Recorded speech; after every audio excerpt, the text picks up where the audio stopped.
Hello दोस्तों, नमस्कार। Joy Moriya kitchen में आप सभी का स्वागत है। आज मैं आप लोगों के लिए गेहूं के आटे से बनने वाली एकदम हेल्दी और क्रिस्पी मटरी की रेसिपी लेकर आई हूं। इसे आप महीनों स्टोर करके रख सकते हैं, यह ख़राब नहीं होता है और यह बनाना भी बहुत ही आसान है। अब इसे बनाने के लिए हमें किन सामानों की आवश्यकता पड़ेगी, चलिए आगे हम देखते हैं। मटरी बनाने के लिए यहाँ पर हमें लेना है सबसे पहले गेहूं का आटा। अब यहाँ पर हमने गेहूं का आटा लिया है, अब इसको हम छान लेते हैं। यहाँ पर हमने 3 कप गेहूं का आटा लिया है।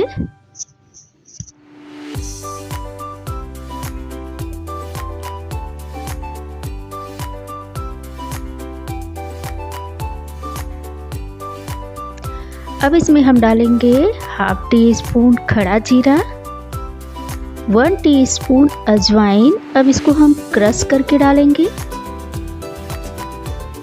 1 टीस्पून नमक। अब इन सभी चीज़ों को मिला लेते हैं हम।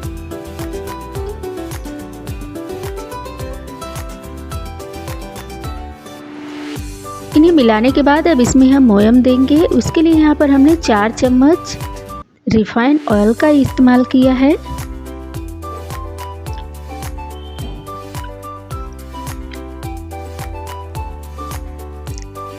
अब इन सभी चीज़ों को अच्छे से हमें मिक्स कर लेना है। मोयम को एकदम परफेक्ट रखना है।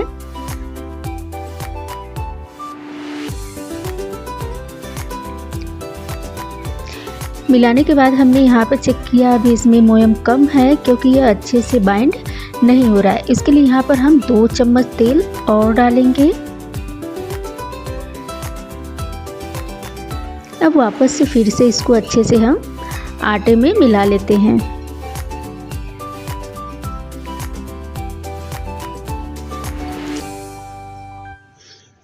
ये देखिए आटे में एकदम अच्छे से बाइंडिंग आने लगा। इसका मतलब यह इसमें हमने जो मोयम दिया है वह एकदम परफेक्ट है। अब यह मटरी एकदम क्रिस्प बने, इसके लिए यहाँ पर हमने 2 चम्मच सूजी का इस्तेमाल किया है। अगर आप सूजी नहीं भी डालेंगे तो भी मटरी अच्छा क्रिस्प होगा, लेकिन यहाँ पर हमने 2 चम्मच सूजी को ऐड किया है। अब इसमें हम थोड़ा थोड़ा करके पानी डालेंगे और इस आटे को हमें एकदम पूरी जैसा आटा लगा करके तैयार करना है। ना ही बहुत ज़्यादा कड़क रखना है और ना ही बहुत ज़्यादा सॉफ्ट। पूरी की तरह आटे लगा करके तैयार कर लेते हैं।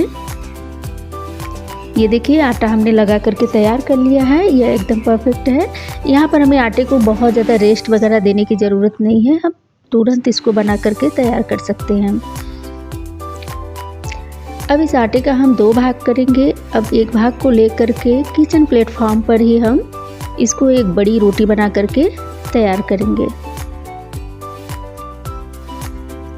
अब यहाँ पर मटरी बनाने के लिए हमने जो रोटी है उस रोटी को बहुत ज़्यादा पतला भी नहीं बेलना है और बहुत ज़्यादा मोटा भी नहीं रखना है, मीडियम साइज में रखना है हमें।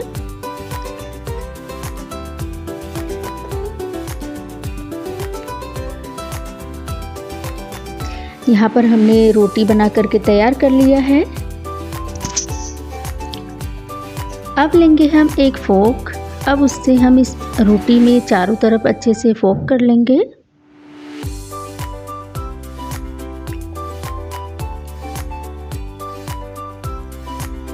अब इसको हम चाहे पिज्ज़ा कटर से या फिर चाकू से, जिससे आपको कंफर्टेबल हो उस चीज़ से आप इसको कट कर लीजिए इस तरह से।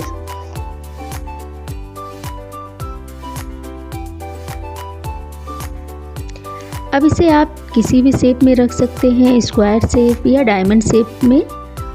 हमने यहाँ पर सभी को स्क्वायर शेप में रखा है।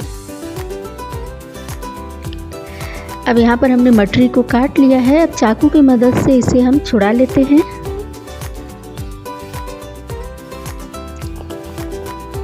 अब इसे इस तरह से इकट्ठा करके हम एक प्लेट में इसको सारे इकट्ठे रख लेते हैं।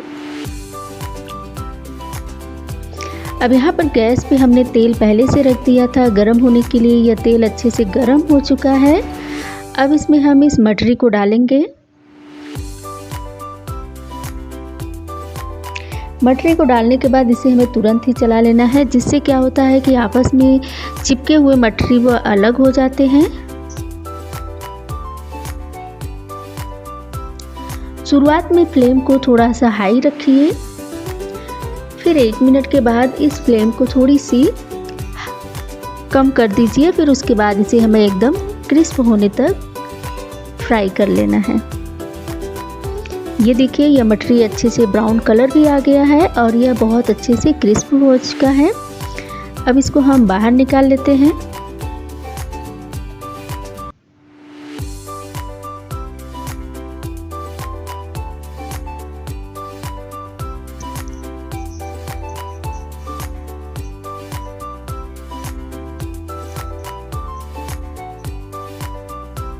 यह मटरी बहुत ही हेल्दी और टेस्टी होता है मैदे की अपेक्षा, इसलिए गेहूं के आटे से मटरी ज़रूर बनाइए। अब इसी तरह से बचे हुए मटरी को भी हम फ्राई कर लेते हैं। ये लीजिए, यहाँ पर हमने सारे मटरी को फ्राई करके तैयार कर लिया है। यह एकदम क्रिस्पी है, आवाज़ आप इसकी सुन सकते हैं कितना ज़्यादा यह क्रिस्प है। अब इसी तरह से आप लोग भी बनाइए, खाइए और इन्जॉय करिए।